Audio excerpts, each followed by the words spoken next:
Olá, mames de adolescente! Aqui estamos no módulo 1, na aula 1. O módulo 1 vai tratar de angústias nas mudanças do corpo. Nós vamos falar de todas as transformações, não tudo, mas algo muito importante, o que é mais prático, o que mais os adolescentes falam, o que eles mais têm dúvidas sobre as mudanças físicas no corpo, pela ação dos hormônios, pelas modificações do cérebro e também os sentimentos e as emoções. Vamos lá? Dos meninos, o que eles falam?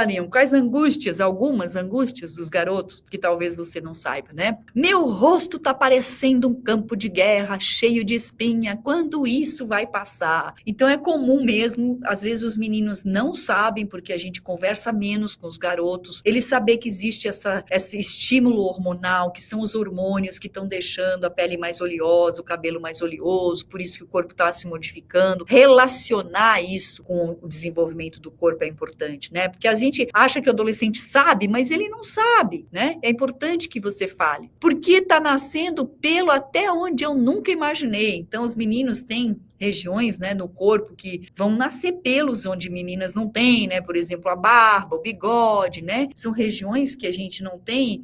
Uma vez eu fui fazer uma atividade numa escola que eu pedi para os adolescentes desenharem o que eles achavam que estava mudando o corpo, e aí os meninos desenharam um pênis saindo o pelo do pênis, né? Para ver como eles não sabem as mudanças que está acontecendo no corpo. É importante que a gente fale com eles, tá bom? Depois, será que eu nunca vou ter músculos como os caras da academia? Sim, ele vai ter músculo, ele não vai ser sempre aquele magrelo, né, desengonçado. E principalmente os meninos têm muito mais massa muscular do que a composição corporal das garotas, né? Então, sim, deixa ele tranquilo. Que fase que eu posso fazer musculação? Isso é outra dúvida que eles têm muito. Isso depende do desenvolvimento mesmo do corpo do adolescente, mas eu posso te garantir que a hora que ele já deu aquela esticada, sabe, cresceu mais de 10 centímetros no ano, se ele já passou por essa fase, fazer musculação tá seguro para o corpo dele, né, desde que tenha supervisão. Que mais? Mãe, vou ficar alto igual ao pai ou vou parar de crescer logo? Então, o crescimento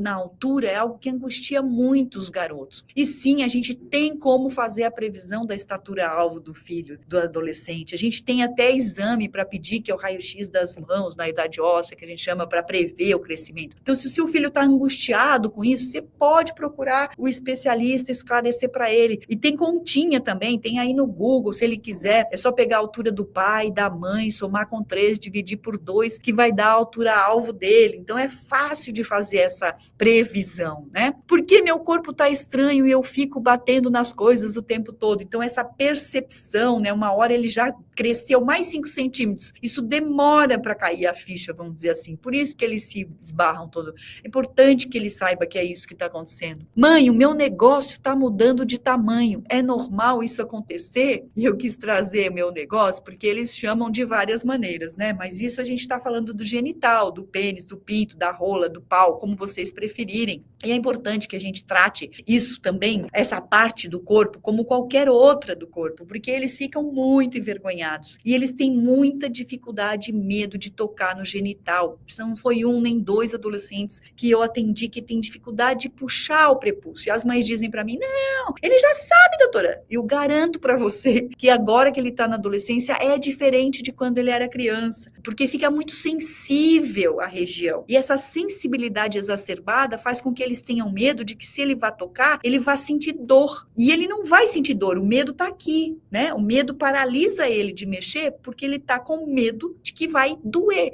Só que a sensibilidade realmente está aumentada. Por quê? Porque nós estamos tendo todas essas mudanças. Tem muita terminação nervosa no genital, na glande, principalmente a cabeça do pênis. Ele é real isso que ele está sentindo. O medo é real, mas o que ele vai sentir não vai ser dor. É um desconforto, uma sensação nova, né? Porque realmente é uma sensação nova, assim como é para as meninas bater no seio, é uma sensação nova. Antes batia, não doía, agora dói. Engraçado, né? Os meninos acham também que vai doer, assim como as meninas, só que nas meninas bater o seio dói mesmo. O mexer no genital dá um leve desconforto, percebe? Então é importante que você saiba orientar o seu filho nisso. Aqui eu quis trazer as diferenças, porque todos os hormônios que estão aí mudando e nós estamos crescendo, tudo está crescendo no nosso corpo, todos os nossos órgãos estão crescendo, tudo, né? A tireoide está crescendo, os ossos estão crescendo. Então é muito importante que a gente tenha clareza que a composição corporal dos garotos é diferente das garotas. E a gente, se vocês verem ali as listinhas amarelas, né? A gente tem uma composição de gordura maior do que dos garotos. E eles têm uma composição muscular maior do que a gente. Então, isso é real, importante que a gente saiba dar essa informação, né?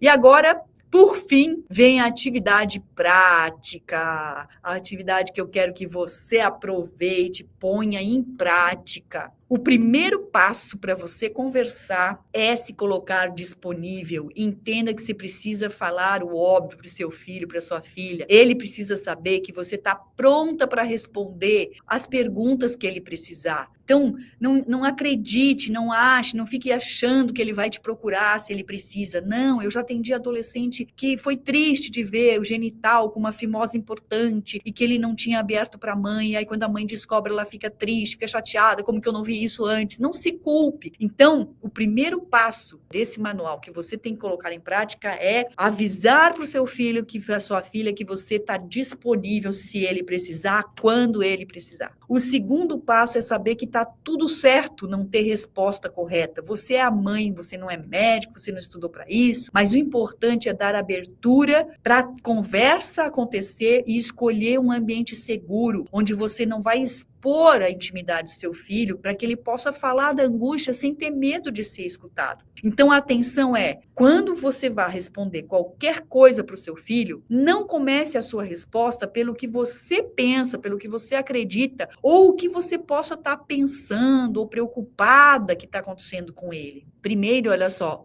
a gente pergunta, devolve a pergunta. Quando ele tiver a dúvida, quando a dúvida dele surgir, você primeiro vai devolver a pergunta que ele fez, para chegar no quê? O que a gente está buscando? A gente está buscando o entendimento do que ele já tem de compreensão. O que ele já sabe? O que ele já pensa sobre o assunto? O que ele está interessado? Da onde que veio esse interesse, né? E a resposta vai partir, então, do que ele já sabe, e sem muito aprofundamento, né? Vai a partir do conhecimento prévio que ele tem sobre o assunto que perguntou. Um exemplo agora prático de falas, né, de perguntas. Mãe, será que o tamanho do meu seio não está muito pequeno? Isso é uma pergunta super comum das meninas. E aí, em vez de você já sair, não, filha, não, imagina, vai crescer, fica tranquila. Não, o que você vai falar? Por que você acha isso, filha? Por que você acha que está pequeno? Aí ela vai te responder, porque o das minhas amigas são bem maiores que os meus. Tá vendo? Ela está se comparando com as amigas. E a gente deve se comparar com o corpo das amigas?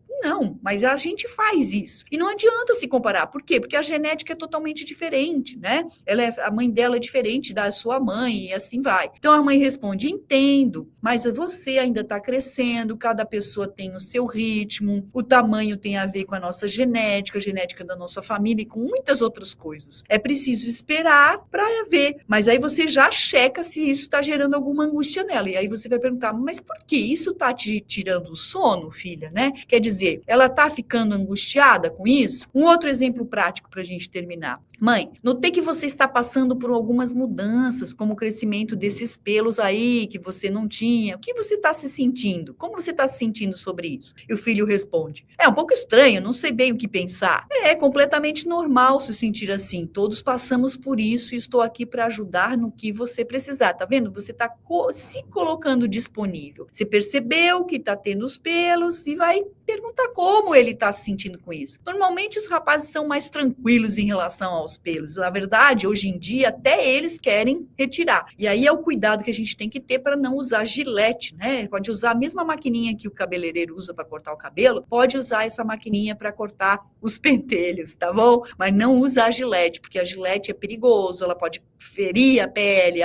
tem bactéria, pode causar infecção, que a gente chama foliculite, tá bom? Uma frase para sugestão, para iniciar essas conversas, conversas é: quando eu tinha a sua idade, eu também passei por muitas mudanças. Quer falar sobre o que está acontecendo com você? A gente se solidariza com o momento que ele está vivendo, a gente se identifica com ele. Falei, eu também já passei por isso, e para mim foi assim, assim, assim. Então é muito legal quando a gente fala para os nossos filhos das nossas experiências, mas para você falar da sua experiência, você tem que lembrar como que foi, beleza? Então, veja essa aula, reflita, anota num papelzinho, essa é uma tarefa para você agora. Anota num papelzinho as coisas que você se angustiava quando você era adolescente, as coisas do seu corpo, as mudanças, como é que foi a primeira menstruação. Na maioria das vezes a gente faz uma roda de conversa com meninas, por exemplo, e as meninas dizem, nossa, minha mãe falou, ligou para a mãe, ligou para a avó, ligou para todo mundo dizendo que eu tinha menstruado, eu fiquei péssima. Então, esses cuidados a gente tem que ter,